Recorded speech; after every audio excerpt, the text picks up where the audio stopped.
우리는 지금 로마서 초반부를 보고 있죠. 로마서 1장은 뭐였습니까? 모든 사람이 불의로 하나님의 창조의 질서를 부인하고 자기의 욕망대로 이렇게 살아가는 죄로 인하여 완전 불가능한 존재가 되었음을 선포했습니다. 그리고 2장으로 넘어와서 어떻게 했습니까? 그렇게 그러므로라는 접촉사를 통해서 그들을 비판하는, 그런 자들을 비판하는 그들 유대인들을 너희도 그들과 다름없다라는 것으로 강조해서 그 모든 자에게 내리는 심판에 대해서 우리는 배웠습니다. 모든 자가 하나님 앞에 다 죄인인데 그들은 자기들은 자기 죄를 보지 못하고 이방인의 죄만 지적하며 비판했던 것이죠. 이 로마서에서 이야기하고 있는 그들은 물론 로마에 있는 유대인들을 이야기하고 있어요. 그렇지만 이게 지금 오늘날 성경을 우리가 받는 우리는 이것이 바로 기독교의 기득권자들을 향하여 이야기하고 있는 거나 동일합니다. 우리가 기독교를, 우리가 종교를, 우리가 교회를 좀 오래 다녔다고 해서, 먼저 믿었다고 해서 안 믿는 자에 대해서 비판하고 판단하는 것, 그러나 우리 안에도 동일한 죄가 있다는 것을 우리는 부인할 수 없다는 것을 성경은, 특히 사도는 이야기하고 있어요. 그들은 자신들도 동일하게 행동하고 죄를 행하면서 있으면서도 자기들의 죄는 어떻게 했습니까? 외면해버렸어요. 그리고 항상 상대편에게만 적용을 했죠. 이 죄라는 판단이 항상 그렇습니다. 상대적이에요. 남의 것만 비판합니다. 나에게는 이 죄를 적용하지 않는 게 이게 참 독특한 겁니다. 결국 그들 자신뿐만 모르고 있을 뿐이지 사실 하나님께서는 전지전능하심으로 그 모든 주님의, 하나님의 그 절대적인 심판 앞에서 그것은 드러나게 되고 그 죄는 결국 멸망으로 가게 될 뿐인 것입니다.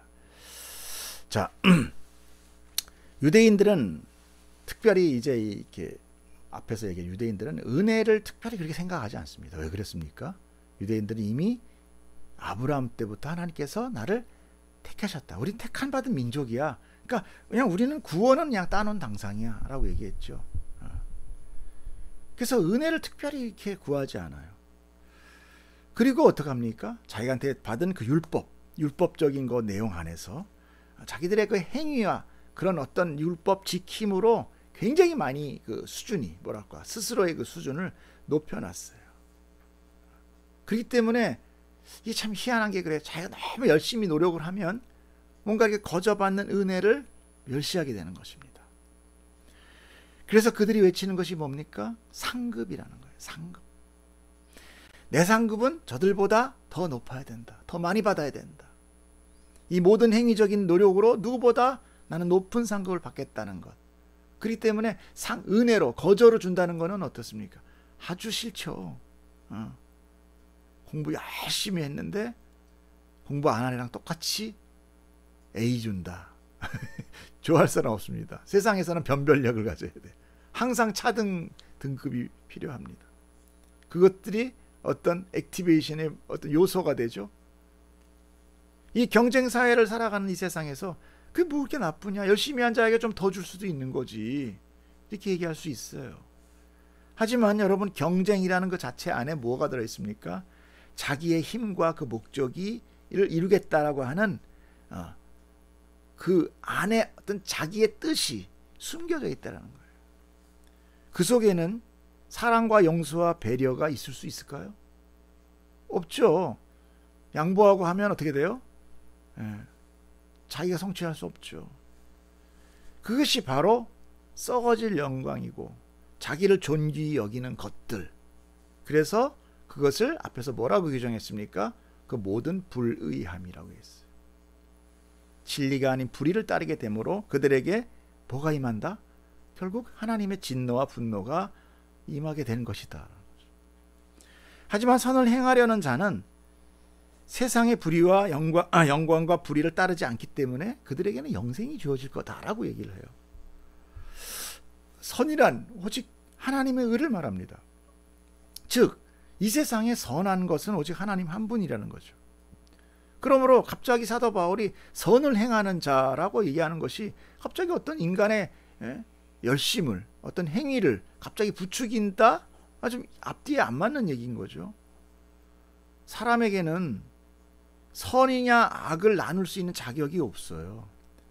선은 오로지 하나님, 선하신 그 선의 본체이신 하나님만이 선과 악을 나눌 수 있는 것입니다.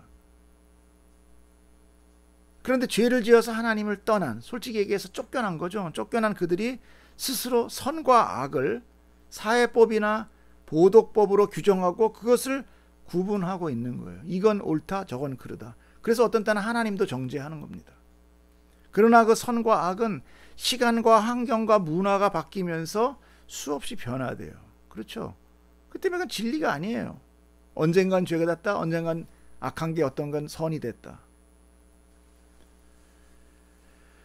그런데 사도 바울은 그들에게 율법을 듣는 자가 의인이 아니요 행하는 자가 의인이라고 하면서 계속 행함을 이렇게 좀 강조하는 듯하게 얘기를 하고 있어요. 그러면 여태까지 부르짖던 인간의 불가능은 어떡하고 이제 와서 다시 행함을 하라는 것인가? 여러분 정말 행함으로 인하여, 율법을 행함으로 인하여 구원을 얻으라 그러면 그것이 정말 축복입니까? 그건 그때부터 시련입니다. 정말 어마어마한 고난이에요. 그럼에도 불구하고 사람이 과연 율법을 완전히 행할 수 있겠습니까?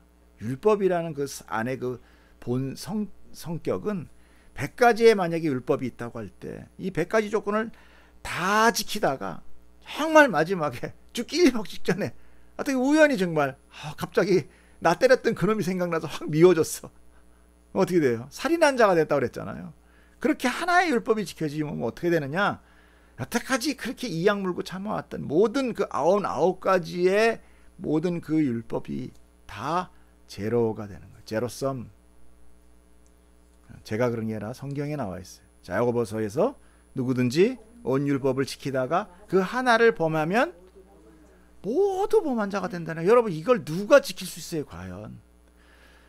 그럼에도 불구하고 유대인들이 이걸 지켜서 구원을 얻어겠다고 했고, 지킴으로 인해 자기의 선민을 나타내려고 했고, 그랬을 때 예수님이 뭐라고 했습니까? 그 치명적인 외모적인 거를 지키는 거로 자기들은 지켰다라고 생각을 하고 있었는데, 바로 조금 전에 얘기했다시피 누구를 미워하거나 음란한 마음을 푼 거는 이미 살인한 자요 아니면 간음한 자다.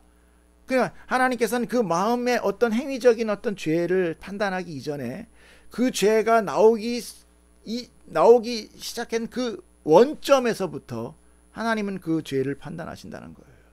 과연 이거를, 죄성을 가진 우리가 어떻게 이거를 우리가 온전하게 이뤄낼 수 있겠습니까? 그러므로 선을 행하는 자라는 의미는 오히려 역설적인 의미라고 우리는 받을 수가 있어요. 율법을 완전히 행할 수 있는 자는 없다는 것입니다. 그래서 선을 행하는 자는 영광과 존귀와 평강이 있고 영생을 주신다는 것은 사람의 행위로가 아닌 은혜의 선물로 주어진다는 것을 우리는 알아야 되는 거예요. 인간이 할 수 없는 뭔가의 선이 있구나. 선의 행함이 사람에게 주어지는 그 은혜가 있다는 거구나.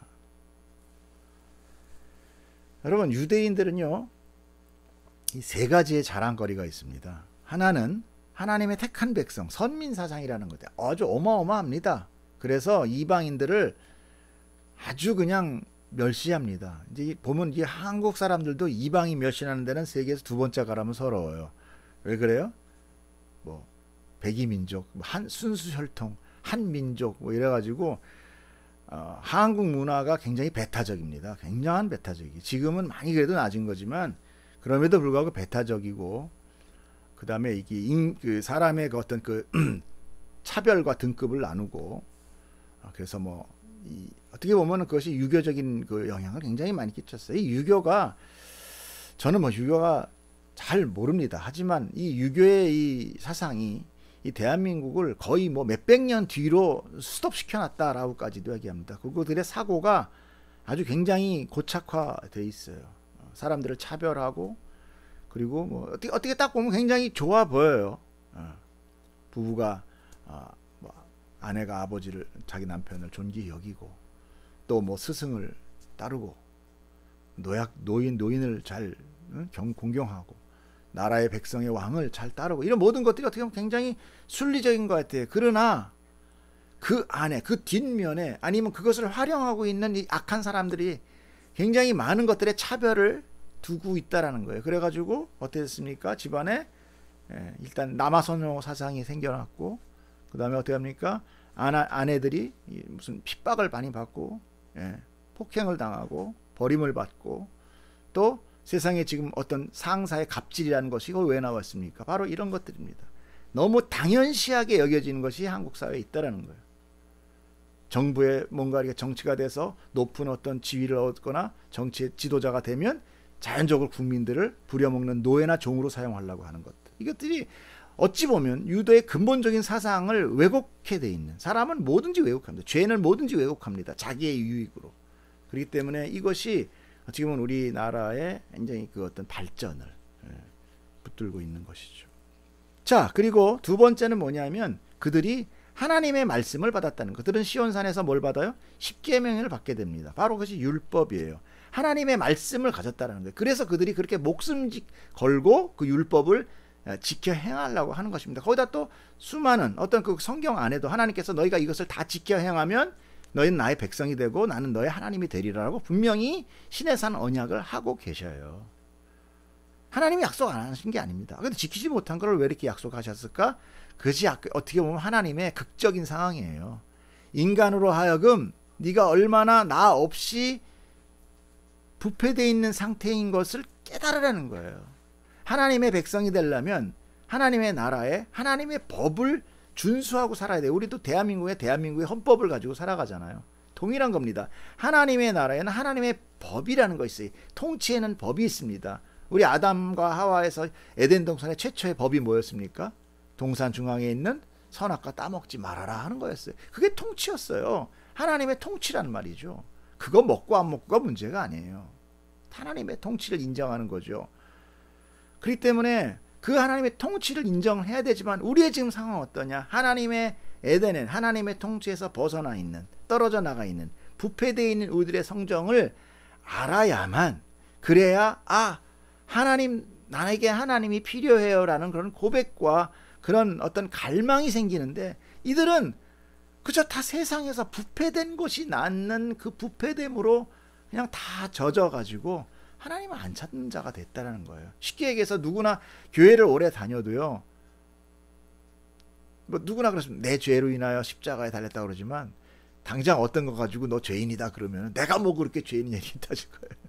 사람들은 자기가 죄인이라고 인정하는 듯 하지만 사실 인정하지 않습니다. 인정하지 않아요. 그래서 하나님께서는 율법을 통해서 뭐를 드러나게 해요? 죄를 드러나게 합니다. 내 안에 있는, 숨겨져 있는, 꽁꽁 감추고 있는 그 이중적인 나의 어떤 그런 배일적인 삶에서 이 율법은 하나님 앞에 죄를 드러나게 됩니다. 그래서 율법이 없었으면 죄가 죄되지 못했다라고 얘기하는 거예요. 그런데 불구하고 그들은 오로지 율법을 그냥 잘 지키는 것만이 하나님이 우리에게 주신 말씀이다. 그러니까 우리는 율법을 잘 지켜가지고 저들은 율법도 지키지 않는 저런 놈들 하고 이방인들을 개 돼지 취급을 했던 것이죠.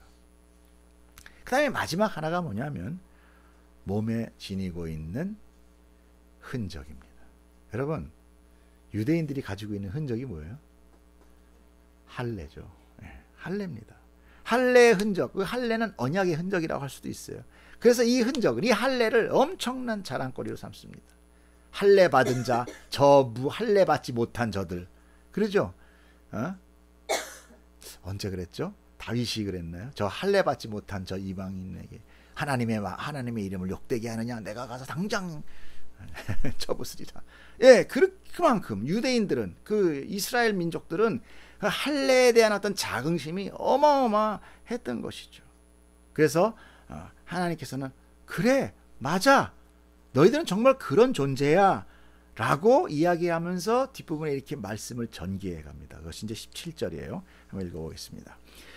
유대인이라 불리는 내가 율법을 의지하며 하나님을 자랑하며 율법의 교훈을 받아 하나님의 뜻을 알고 지극히 선한 것을 분간하며 맹인의 길을 인도하는 자요 어둠에 있는 자의 빛이요 율법에 있는 지식과 진리의 모본을 가진 자로서 어리석은 자의 교사요 어린아이의 선생이라고 스스로 믿으니. 예, 맞습니다. 하나님의 율법을 통하여 하나님의 택함을 통하여 그들은 어떻게 했습니까? 하나님을 자랑했어요.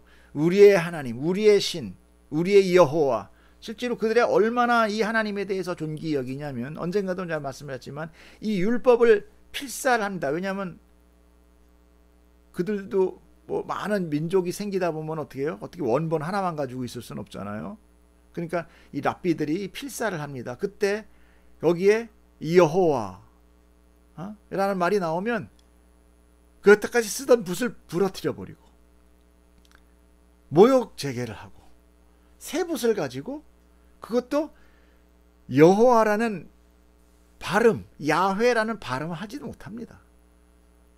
차마 입으로 얘기 못해요. 그 경건함 대단한 거예요. 그리고 그 율법 안에 있는 모든 교훈들, 너희는 이웃을 사랑하라, 부모를 공경하라, 모든 지혜와 뜻과 하나님의 창조의 논리를 다 먼저 알았잖아. 하나님의 뜻을 알고 지극히 선한 것을 분근할 줄도 아는 자가 되었다라는 거예요. 왜? 하나님의 말씀으로 인하여. 그래서 어땠어요? 이 맹인이란 뭘 얘기합니까? 하나님을 알지 못하는 자, 진리를 알지 못하는 자, 이들을 인도하는 자예요. 어디로? 생명의 길로. 어둠에 있는 자 마찬가지잖아요. 죄와 묻혀있는 자들의 그 안에 너희는 빛이다 그랬잖아요. 빛으로 살아가는 자.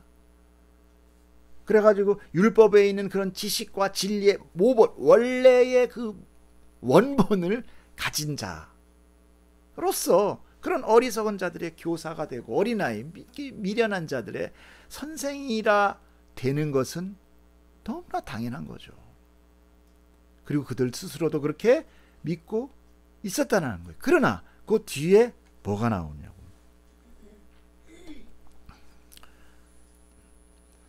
하나님을 알고 믿으며 그분의 말씀을 받은 자들, 그렇게 믿지 않는 자들과 이방인들을 대적하며 자신에게 그들은 그럼에도 불구하고 가르치지 않고 오로지 어떻게 했어요?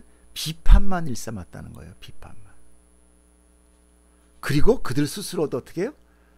비판받는, 그 비판하는 그 비판받는 그 짓을 그대로 삶에서 그대로 사용하고 행하고 있었다는 것이죠.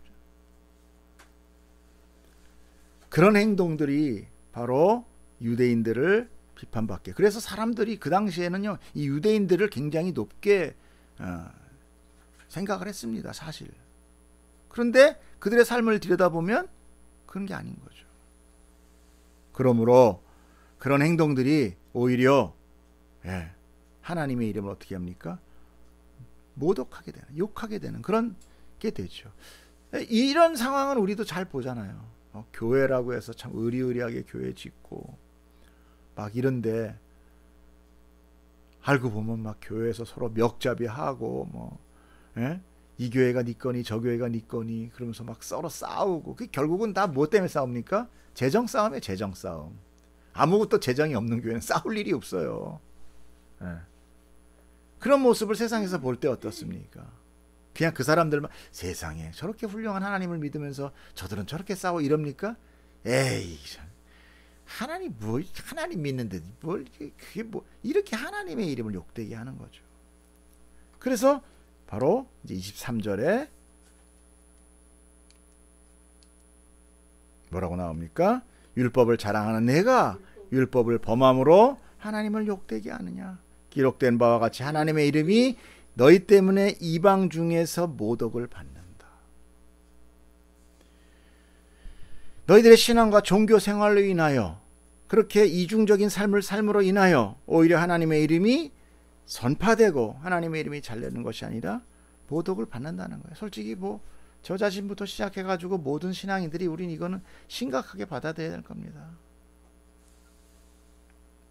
하나님의 이름이 그들을 믿는 자들의 삶과 행동으로 인해서 오히려 외면당하는 일이 오늘날도 뭐 비일비재한 게 아니라 그냥 늘 항상 존재하고 있죠. 사람들은 그럽니다. 제발 저 입에서 주님 주님 좀 하지 않았으면 좋겠다. 아주 듣기도 싫다. 선을 행한다고 스스로 거룩하다고 티 좀 내지 않았으면 좋겠다. 그놈의 성경책은 왜 이렇게 끼고 다니냐. 이런 거예요. 모든 종교적인 사건과 사고 속에서 그들의 민낯이 그대로 드러나고 있고, 세상 사람들은 기독교를 욕하기 전에 오히려 이전에 하나님의 이름을 모독하게 되는 것입니다. 또는 잘못된 진리를 가르치며 자기와 같은 자들을 맨돌에는 어떤 그런 반복 작업을 하고 있어요. 자기가 아는 하나님을 그저 복사하는 거예요. 컨트롤 C 컨트롤 V인가요? 자기하고 똑같은, 하나님께서 예수 제자를 만들려고 교육을 만들어 놓고 예수 제자가 아닌 자기 제자를 만들고 있는 거죠. 동일한 종교인을 생산해내고 있기 때문에 주님의 말씀이 너무나도 오늘날 와 닿는 것입니다. 한국교회가 얼마나 많은 성경 공부 프로그램과 얼마나 많은 교육과 얼마나 많은 훈련이 있습니까? 한 교회에 보통 1년에 4-5개 이상, 많게는 10개, 어떤 교회는 뭐 진짜 뭐 대학교에 무슨 뭐 강의 프로그램만큼 많이 있지만 변하지 않아요. 그래서 저는 이 말씀이 생각이 납니다. 마태복음에 화 있을진저 외식하는 서기관들과 바리새인들이여, 너희는 교인 한 사람을 얻기 위하여 바다와 육지를 두루 다니다가 생기면 너희보다 배나 더 지옥 자식이 되게 하는구나. 이 예수 그리스도의 이 안타까운 외침, 너희들의 그 열심, 그건 좋은데 그 열심으로 붙어서 하나님의 복음을 전하는 게 아니라 오히려 더 지옥 자식이 만드는구나. 어떻게 나오는 놈이 더 독해? 한국교회는 정말 너무나 많은 성경 공부 모임, 각종 훈련들이 정말로 많습니다. 해외에서 뭐 좀 괜찮다 그러면 다 가지고 와요. 전 세계에서 일어난 프로그램들은 전부 다 가져와서 접목시켰습니다. 제가 한번 이렇게 뭔가 교재를 구하러 기독교 백화점에 갔더니 프로그램 책만 완전히 한 면을 차지하고 있더라고요.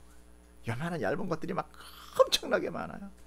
1단계, 2단계, 3단계, 4단계, 무슨 날개, 뭐 어떻게 뭐 다 미처 알지도 못하는 교육들이 많이 있어요. 교인들은 그런 훈련이나 과정들을 통해서 자기의 신앙과 믿음을 높이려고 현안합니다. 왜? 그렇게 부추김하거든요. 그것이 하나의 상급이 되는 거예요. 그래서 좀 더 신앙생활을 한다는 사람들 치고 성경 통독이나 뭐 성경 연구 과정 4-5개, 뭐 훈련 1-2개 이상 안 해본 사람이 아마 한국교회에 대충 그래도 뭐 신앙생활 10년 이상 했다는 사람들은 다 했을 거예요. 그러니 이거를 어떤 자기의 성숙이나 하나님을 더 알기 위한 진리가 아닌 자기 신앙의 자존심, 자기 신앙의 상급을 높이려고 했으니 그 교만이 여러분 어떻겠습니까? 어마어마해요. 어마어마합니다. 어디 감히 장로님의 뒷모습을 밟습니까? 하나님의 명령보다 더. 솔직히 저도 제자 훈련을 받았어요. 저는 그 훈련이 처음이자 마지막이었어요. 이런 얘기하면 목사가 그래 훈련 하나밖에 안 받았냐 이러실 거예요. 아마. 창피한 얘기예요. 그때 강사들이 와서 한 얘기가 저는 지금 요즘 생각이 납니다. 여기 모인 사람들이 제일 변화되기 힘든 사람들입니다. 이미 다 팽배해서 안 받아들인다는 거예요. 이미 굳어져 있다는 거예요. 어떤 저기 간사님은 저한테 그런 얘기, 자기가 교육받을 때 어떤 목사님이 와가지고 보더니 와 여기 모두 장군들만 모여있네 이러더라고요. 그 포스가 강사를 압도하는 거예요. 무슨 말인지 이해하시죠? 그런데 훗날 제가 또 알게 되는 것은 정말 이들에게 복음 전하기가 쉽지 않다는 것을 깨달았어요. 그들은 다 자기들의 복음을 가지고 있어요. 내가 복음을 다 가지고 있어요. 뭔가 새로운 복음을 전할 때 그냥 문을 일부러 한 10개는 닫아버립니다. 네가 뭔데 나를 가르치려고 그래? 이런 거죠.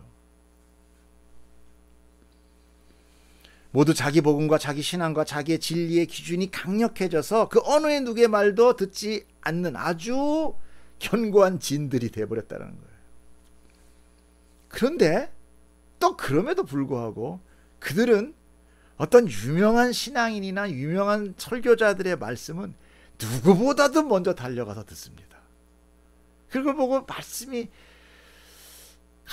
갈증이 있다라고 하는 걸까요? 아무튼 좀 유명하다 하면은요 그 뭐 수천 명 수만 명 되는 그곳이 그냥 꽉꽉 차 메워 넘칩니다. 거기에 새신자들 안 와요. 거의 보면은 다 구력들이 있는 사람들이 오는 거예요. 이와 같이 유대인들도 마찬가지였어요. 유대인들도 유명한 랍비들의 말씀을 따라서 몰려다녔습니다. 그들에게 이미 율법도 있고 하나님의 진리도 다 듣고 알 수 있음에도 불구하고 그들은 계속 사람의 말을 듣기를 더 경청했다는 거예요. 예수님이 나타나서 이적을 행하고 병든 자를 고치고 죽은 자를 일으키면서 그들의 가르침이 일반 랍비들과 다르자 예수님의 이름은 점점 유명해지기 시작합니다. 엄청난 유명성을 따져요. 그때마다 사람들은 수만 명씩 모여들기 시작했어요. 아시죠? 수많은 무리가 모이더라. 절대 그들을 성도라고 표현 안 합니다. 무리라고 표현합니다. 무리. 그 무리는 예수님이 핍박받자 펑 하고 사라져요. 이 무리예요. 무리의 특성이 그겁니다. 복음을 알겠다고 모여들지만 정작 복음 앞에서는 아무도 없는 거예요. 그때 그렇게 예수님을 따라다니는 그런 사람들 때문에 어떤 일이 벌어집니까? 우리는 그것을 마가복음에서 한번 잠깐 빗대어 볼 수 있습니다. 마가복음 2장 1절부터 시작.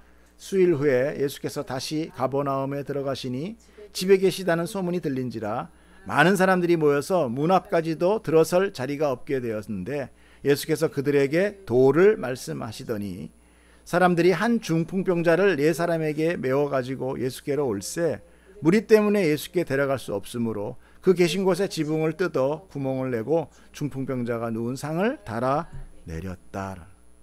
여러분, 이 말씀은요, 어찌 보면 친구들의 도움을 받아서 정말 지붕을 뚫고 내려온 그 중풍병자와 친구들의 믿음을 좀, 그 적극적인 믿음을 좀 봐라 라는 그런 메시지보다 예수님의 말씀을 듣겠다고 몰려든 군중 때문에 정작 고침받을 병자가 못 들어오더라는 거예요. 이해가시죠? 그 무리들 때문에 정작 복음을 원하는 그 자가 예수님 앞에 나오지 못하더라. 그들의 열심이 그 생명의 길을 막고 있다는 거예요. 여러분, 우리는 이 말씀을 통해서 정말 한번 깊이 생각해야 되는 것입니다. 수많은 사람들이 모여서 대형 교회가 되므로 그 교회 지도자들은 변질되는 거 아십니까? 변질될 수밖에 없어요. 죄인 앞에 물질은요, 그냥 촉매제예요. 그거는요. 예? 화염 앞에 산소와 같은 촉매제예요. 어떤 인간이 과연 그런 앞에 깨끗할 수 있습니까? 가난한 정치일일수록 비록 그 처지가 가난해도 그들은 옳은 정치를 붙들고 주장을 해요. 가난할 때는. 그러나 이제 정권을 잡고 권세와 힘이 생기면 어둠의 세력이 그를 가만 놔두질 않아요. 그가 변환되는 게 아니에요. 어둠의 세력이 가만 놔두지 않아요. 어느 순간 그는 10년 후에 이미 어둠의 세력과 짬뽕돼 있습니다. 내가 그렇게 변하는지도 모르고 변화가 돼요. 그 유혹과 미혹을 이겨낼 사람은 아무도 없어요. 여러분, 수많은 사람들이 모여서 훌륭한 지도자를 완전히 망쳐버리는 겁니다. 그가 정말 예수님과 같이, 예수님도 어땠습니까? 우리의 지도자가 돼주세요, 우리의 왕이 돼주세요. 그럴 때마다 예수님 어떻게 했어요? 도망갔어요. 산속으로 도망가서 혼자 기도하셨습니다. 사람의 몰려듦은 그 안에 사단의 계략이 있다는 거예요. 유명해지는 것, 여러분, 홍수 심판이 왜 일어났습니까? 사람의 유명함이에요. 자신이 지켜도 그 가족이나 친지들의 불의를 저지르고 주변 사람들이 이렇게 막 서로 이렇게 막 어떤 사건에 연루되어 있는 것들, 그 뉴스를 통해서 우리가 정권 바뀔 때마다 밝혀지는 거 보잖아요. 여러분, 사람이 많이 모인다고 거기에 진리가 있다고 속으면 안 됩니다. 그렇다고 여러분 또 적게 모이는 곳만 진리가 있다, 그런 얘기는 아니에요. 그래서 영적 분별력을 가져야 돼요. 복음의 진의를 깨닫는 그 지혜가 필요한데 우리에게는 없어요. 그래서 우리 기도는 하나님 뭐 해주세요가 아니라 우리에게 진리를 깨달을 수 있는 능력을 허락해 주세요. 이게 가장 우리한테 필요하고 절실한 기도입니다. 그것은 결코 사람의 지혜와 노력으로 되는 것이 아니기 때문에 그래요. 오직 성령의 도우심만이 깨닫게 되는 것입니다. 유대인들은 자신들이 하나님의 택한 백성이라는 것과 하나님의 율법을 받았다는 것과 또 한 가지 자기 몸에 그런 언약의 흔적이 있다라는 그런 할례를 행했다라는 것을 최고의 자랑거리로 삼았던 것이죠. 그 형식적인 상징들이 그들을 오히려 타락하게 만드는 요인이 된 거예요. 여러분 신앙생활에서 무엇을 자랑거리로 여러분 가지고 계십니까? 나는 내가 기독교면 이건 자랑이야. 뭐가 자랑거리입니까? 40일 특세 한 10번 완주한 거? 제자훈련 스텝으로 생긴 횟수? 내가 배운 성경 공부 프로그램 한 가지수? 그 깊이? 아니면 매해 한 번도 빠짐없이 참석한 해외 선교? 내가 다닌 선교만 해도 브라질 땅을 다 덮고도 나와 이런 겁니까? 내가 장로인데? 내가 목사인데? 뭐 이런 겁니까? 여러분 그것이 사람의 영적 시야를 가리고 스스로 높아진 교만에 이르게 만드는 거예요. 높아지면 높아질수록 쓰러집니다. 자 25절을 한번 보겠습니다. 시작. 내가 율법을 행하면 할례가 유익하나 만일 율법을 범하면 내 할례는 무할례가 됩니다. 그런즉 무할례자가 율법의 규례를 지키면 그 무할례를 할례와 같이 여길 것이 아니냐. 여러분 할례란 하나님께서 언약의 상징으로 주신 것인데 최초의 할례는 우리 할례에 대해서 조금 뭐 아시는 분들도 있지만 도대체 할례는 왜 하는가? 할례는 아브라함 때부터 시작이 됐습니다. 그때는 아브라함이 아니라 아브람이었죠. 그래서 나중에 이제 아브라함으로 이름을 열방의 아버지 이렇게 바꿔주는데 하나님께서는 아브라함을 찾아오십니다. 이것이 기독교의 특성이에요. 보통 모든 신들, 모든 우상은 사람이 그 우상을 신을 찾아가요. 그러나 하나님께서는 사람을 찾아오십니다. 택한 자에게 나타나세요. 그것을 바로 택함이라고 합니다. 그리고 무자한 자식 아브라함에게 자식을 줄 것을 약속을 해요. 하나님께서 이 약속을 이행하실 것을 그 언약의 증표로 보여주신 것이 창세기에 나타나고 있어요.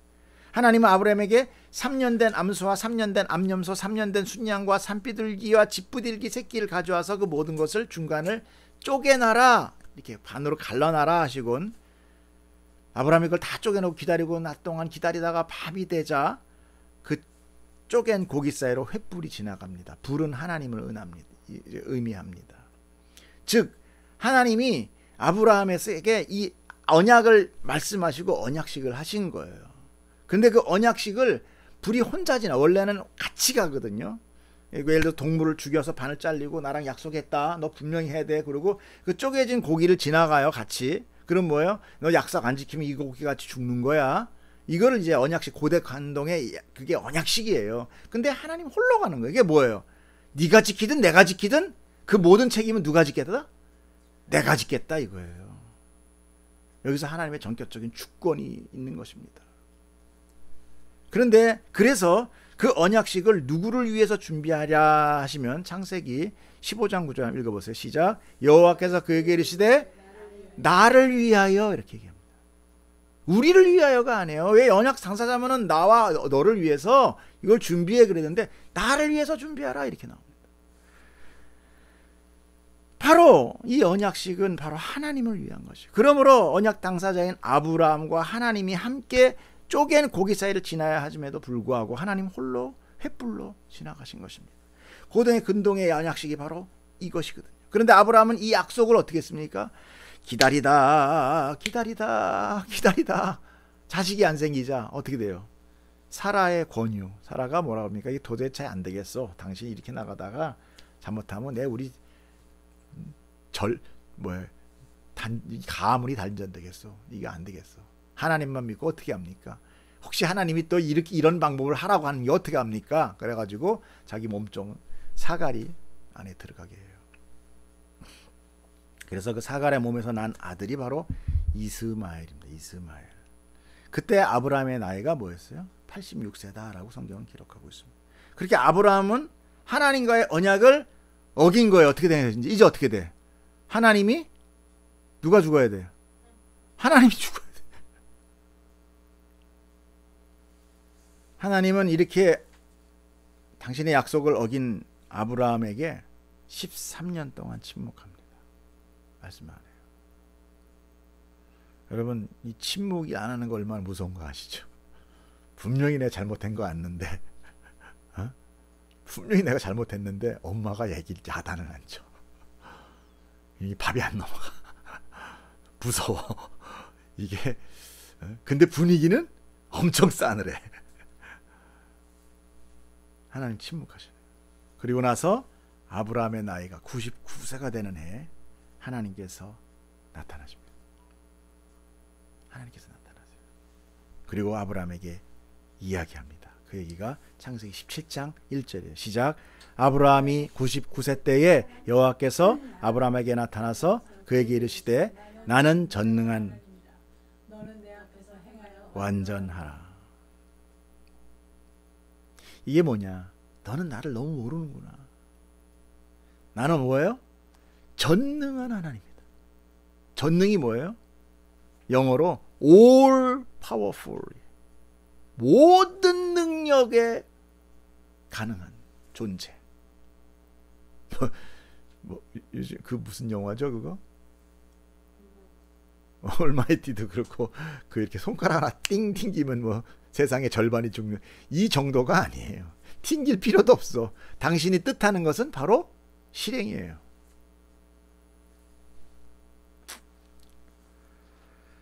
그러므로 아브라함이 그분의 능력을 의심하고 하갈을 통해서 아들을 낳은 것은 결국 하나님의 언약을 깨뜨린 것이요. 그래서 너는 내 앞에서 행하여 완전하라. 이 말은 아주 무서운 경고자 심판입니다. 즉 내가 내 언약을 무시하고 그래 내 언약을 내가 해주겠다는 것을 기다리지 못하고 내 힘으로 네가 내 언약을 이루려고 했니? 그럼 좋다. 이제 내 힘을 가지고 의지하지 말고 내 행위로 나 앞에서 완전하게 행해. 이제부터 내 이제 봐주는 거 없어. 네가 다 해 그러면 이런 걸. 또 하나 하지 뭐냐? 너는 내 앞에서 걸어라 이거예요. 내가 뒤에서 이제 한가수 한 투족을 바라보겠다. 이것이 바로 율법을 지켜서 의인이 되겠다는 그 율법주의와 그분이 행하심을 믿고 은혜를 구하는 복음의 차이가 바로 여기서 나타나는 것입니다.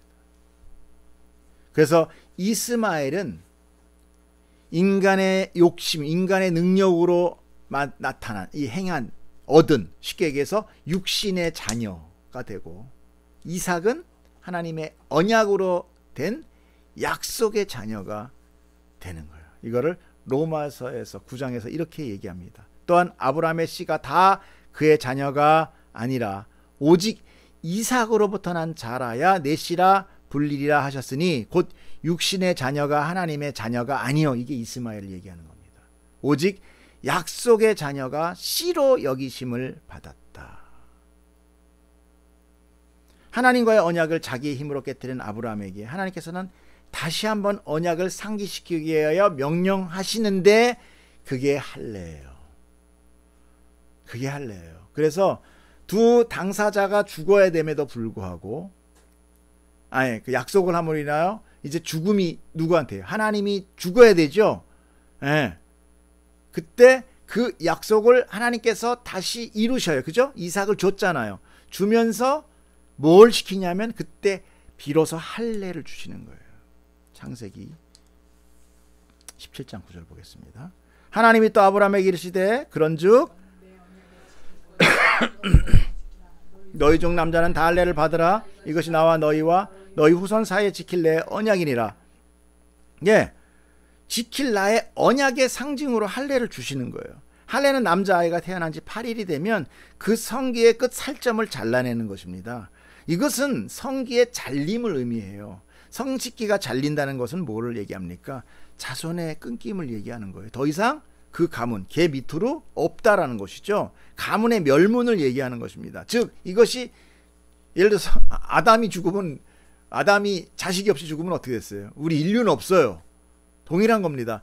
그 역시 가문의 멸망을 의미하면서 이 총체적 죽음을 선포하는 거예요. 그래서 백세에 낳은 언약의 자손인 이삭의 후손 그리스도가 십자가에서 죽는 겁니다.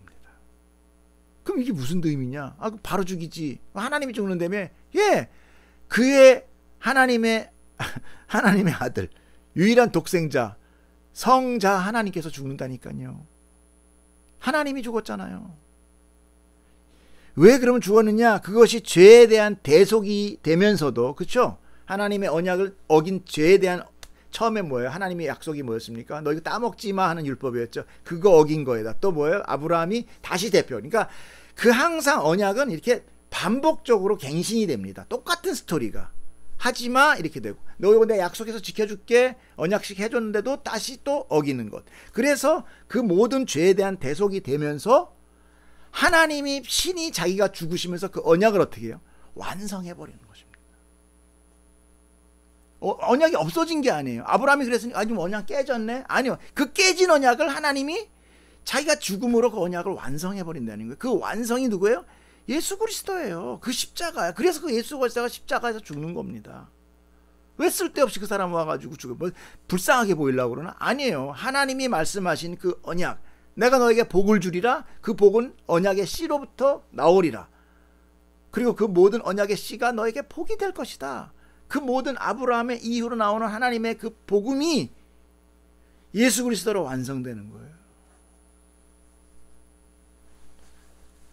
그러므로 언약이 완성된 후 태어나는 첫 생명, 그 전에는 뭐예요? 다 죽은 자예요. 정령 죽으리라고 그랬으니까 죄진 자는 다 죽은 자예요. 생명이 없어요. 근데 그 생명으로 첫 죽고 부활한 그 첫 생명, 그 부활한 첫 생명을 그래서 첫 열매, 부활의 첫 열매라고 얘기해요. 아담 이후에 나타난 첫 열매는 예수님의 부활의 생명밖에 없어요. 처음에 아담의 생명 줬는데 죄 지면서 없어지고 그 다음에 나온 생명이 뭐예요? 그리스도의 첫 생명. 이 생명으로 우리가 다시 받는 거예요. 하나님께서 어떻게 했어요? 처음에 생기를 그 코에 불어넣었던 그것이 다 죄로 인하여 없어진 거죠. 그러므로 그 할례와 그 십자가의 죽음의 자리는 바로 아브라함과 그 모든 사람의 자리가 되는 거예요. 나의 자리가 되는 거예요. 우리의 자리가 되는 거예요. 즉 할례는 표식으로 끝나는 것이 아니라 그 표식 뒤에 언약을 지키지 못한 자의 책임, 즉 죄의 대가가 들어있는 것입니다. 그런데 유대인들은 어떻게 했습니까? 그 할례를 마치 축복의 표시로, 선택의 표시로, 하나님의 선민의 자랑거리로만 삼은 거예요. 그 의미를 이해하지 못한 것입니다. 이게 바로 뭡니까? 오늘날 내가 자랑할 수 있는 모든 종교적인 업적, 이런 거 얘기하는 거예요. 내 신앙생활 30년 했는데, 3대째 믿음 생활한 내 가문인데, 내가 장로인데, 내가 목사인데, 내가 제자 훈련 뭐 받아가지고 스텝 몇 팽이 10년째인데, 나 선교사인데, 이게 다 뭐예요? 자랑거리예요. 이 모든 업적들이 자기에게 자랑거리가 돼서 하나님보다 더 그것을 선호한 형식적인 교인이, 이런 사람들 보고 뭐라고 그래요? 종교인, 이렇게 얘기하는 거예요. 종교인. 종교적으로 기독교를 믿는, 하나님을 믿는 자들. 종교는 뭡니까? 사람이 뭔가 이 세상의 복을 얻기 위해서 빌고 닦고 뭐 하는 게 종교잖아요. 그죠? 의지하고 하는 게. 아니에요. 기독교는 하나님이 당신의 뜻을 이루기 위하여 당신의 백성을 미리 택하시고 이끌고 나가시는 거예요. 달라요. 주체가 누군지. 자, 마지막 27절부터 29절까지 보겠습니다. 시작. 무할례자가 율법을 온전히 지키면 율법 조문과 할례를 가지고 율법을 범하는 너를 정죄하지 아니하겠느냐? 무릇 표면적 유대인이 유대인이 아니요 표면적 육신의 할례가 아니니라. 오직 이면적 유대인이 유대인이며 할례는 마음에 할지니 영에 있고 율법 조문에 있지 아니한 것이라. 그 칭찬이 사람에게서가 아니요 다만 하나님입니다. 여러분, 우리가 신앙의 자랑을 누구한테 받고 싶어서 하는 겁니까? 다 사람한테 받고 싶어 하는 거예요. 사람들한테 존경받고 싶은 거예요. 그래서 뭐 유대인들이 어땠습니까? 바리새인들이 길거리에 사람 많은 데서 서서 기도하고 금식해서 표를 내고 얼굴에 휘척한 걸 표를 내고 이런 걸 보고 예수님께서 뭐라고 했습니까? 너희는 회칠한 무덤이다. 세상에는 적극적으로 사람을 돕고 선을 행하는 단체가 많이 있어요.